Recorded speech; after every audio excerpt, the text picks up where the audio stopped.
mempelajari tema 1, subtema 2, MUPEL PPKN. Untuk lebih jelasnya, mari kita simak video berikut ini. Menghargai keberagaman sebagai pengamalan sila kedua Pancasila.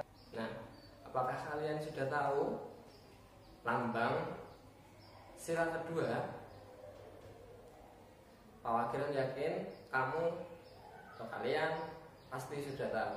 Nah, sila kedua Pancasila berbunyi kemanusiaan yang adil dan beradab.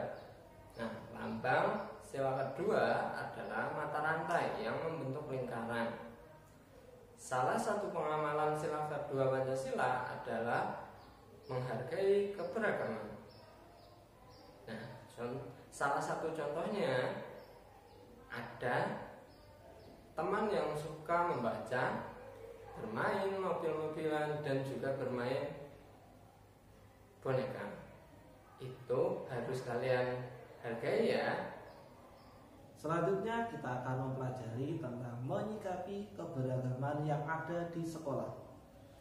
Indonesia adalah negara yang kaya akan keberagaman. Keberagaman yang ada merupakan kekayaan bangsa kita. Dengan adanya perbedaan, kita dapat belajar untuk saling menghargai dan menghormati satu sama lain. Saling menghargai dan menghormati merupakan contoh pengamalan Pancasila sila kedua. Keberagaman juga dapat kita amati dalam kehidupan sehari-hari. Misalnya di sekolah. Yang pertama, perbedaan kegemaran. Misalnya ada yang suka bermain kelereng, bermain boneka, ataupun membaca buku.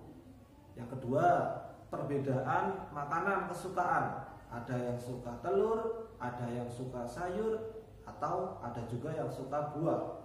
Yang ketiga, perbedaan olahraga.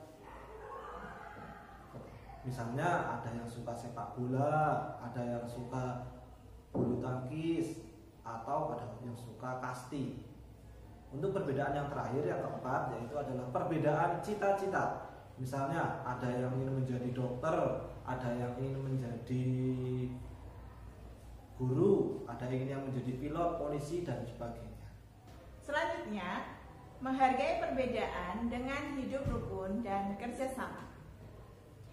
Cara menyikapi perbedaan yaitu saling menghormati dan menghargai perbedaan tersebut. Dengan menghargai perbedaan yang ada, persatuan dan kesatuan akan tercapai. Hidup rukun dan kerjasama dapat kita terapkan dalam kehidupan sehari-hari, misalnya di lingkungan rumah. Manfaat hidup rukun di lingkungan rumah yaitu sebagai berikut. 1. Memiliki banyak teman. 2. Mempererat persahabatan dengan teman-teman di lingkungan rumah. 3. Terciptanya lingkungan yang nyaman dan tertib. Manfaat kerjasama di lingkungan rumah yaitu sebagai berikut. 1. Pekerjaan menjadi lebih ringan dan cepat selesai. 2. Memperkuat persatuan dan kesatuan. 3. Pekerjaan terasa lebih ringan. Oke anak-anak, tadi anak-anak sudah belajar banyak sekali keberagaman yang ada di antara kalian ya. Keberagaman di sekolah dan di lingkungan rumah. Maka dari itu kita harus saling menghargai keberagaman yang ada. Sikap saling menghargai sesuai dengan sila kedua Pancasila. Jika kita saling menghargai perbedaan, kita akan memiliki banyak teman dan tetangga. Sikap saling menghargai akan menciptakan rasa aman dan damai di lingkungan sekitar. Oleh karena itu, kita harus menghargai keberagaman yang ada. Dengan adanya sikap saling menghargai dan menghormati, persatuan dan kesatuan akan tercapai. Nah, bagaimana anak-anak setelah mempelajari materi tadi? Pasti anak-anak sudah paham semuanya kan? Iya, pasti Pak Guru yakin anak-anak sudah paham semuanya. Setelah ini, silahkan anak-anak buat dan isilah tabel perbedaan hobi dan makanan kesukaan anggota keluarga kalian. Silahkan anak-anak isi sebanyak anggota keluarga yang ada di rumah kalian. Ya. Oke, selamat mengerjakan anak-anak. Oke anak-anak, ini adalah contoh keberagaman yang ditunjukkan oleh Bapak dan Ibu guru dalam berpakaian.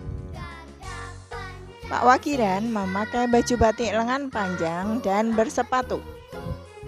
Pak Irfan memakai kaos lengan pendek. Bu Rahma memakai kerudung ungu, memakai jaket dan rok. Pak Imam memakai baju batik lengan pendek dan sandal. Walaupun kita berbeda-beda, tetapi kita harus saling menghargai, tidak boleh saling mengejek. Ini juga merupakan contoh pengamalan sila kedua Pancasila.